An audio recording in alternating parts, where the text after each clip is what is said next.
Meeting tabiriba pumnamapu Gorbachov-na ahanbamuktada taramna okchari amadi hauzik upload tawjariba video sidi aigi channel gi content gadi khara khenare aigi channel sidi maru oina tech haijaba tare khoi mobile phone sing technology ga mari lenaba sing matang da semjaba video semjaba channel amadi oiri adubo hauzi aina share tawjariba video asina handak chatliba chahi asida pangthokadoriba khoi tang kunma thoidagi haijaba tare hayengdagi pangthokadoriba aduga Manipur gi damakta di khwaidagi sumaru oiriba festival singi manungda sangai festival gi pangthokadriba moirang khunau hariba mafam asida leiriba ethnic park adugi manungda ni aina semjariba video se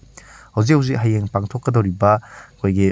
mafam asida kayam yamna semba sabagi thoram sing asi kumang sauksalabagi habagi matang da su ngasi ayukta ke live oina video ma share tawjakibani hariba video adubu miyang tabidriba singna su video ta adubu changduna mutang yengbi matamda soidana maki khangba ngamgani amadi hariba mafam asida leiriba stall haiba tare aikogi ethnic park sigi manungda leiriba si aikoi mayamna lakpa matamda kari uba phanggadage amadi masida semba saribagi thabak thoram sing asi kayam yamna kumang sauksalabano haibu mayamda mutang share tawjaki adu loinana hariba video asidi aikogi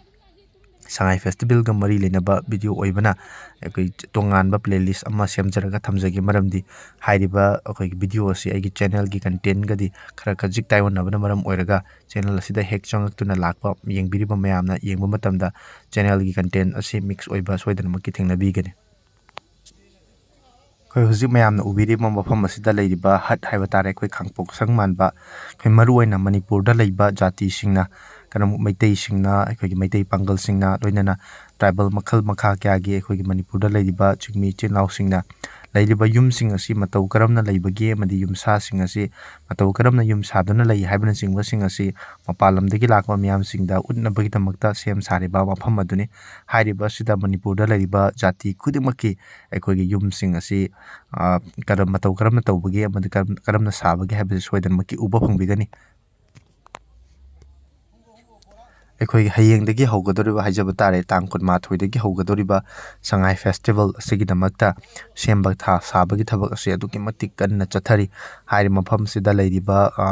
khudimak sing asi saba loisalakpasu yaure aduga khajikhrak chi thanantaba saba amadi sem saba da khajitang awatpa su leiba sing su yam kana hotnaduna hayengge sigumba festival asi nangnabagi damakta su yam kana hotnaba su yaudaba nate adubu mayamna upiriba si soidana magi lakpa matamda di sigi fibam da leiroida banina aduki matik taru tanana amadi fazna yengba matamda su uba phangbigani amadi aikoigi hairiba yumsing khangpuk sangsing amasung hat haijaba tare sising asigi maning da leiriba aikoigi main aikoigi hall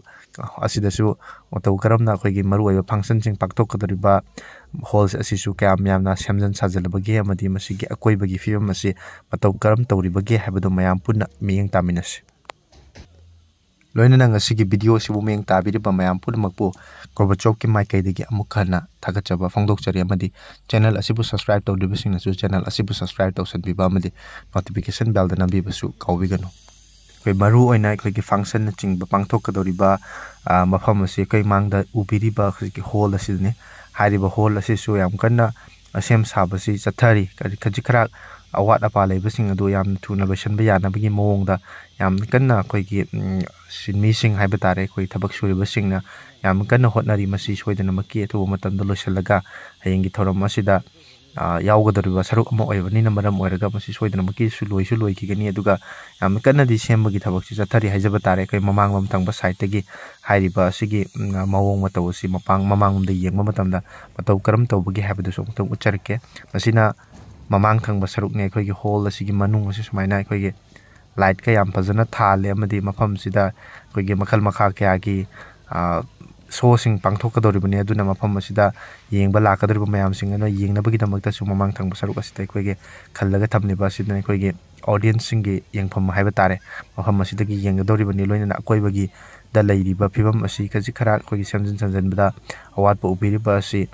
soidana makki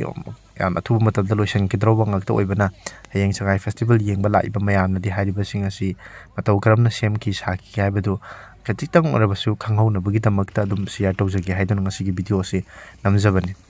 loinana Sangai Festival asi hauduba taraga so aikoigi sem sariba asisu yengningduna lakpa aikoigi miyam si makhal mafam kayadagi lakpa miyam asina koi lambi si dum chinba loinana mi kayam yamna lakpage kayam yamna thungabage haibadu su mayam tamutang share tawjagi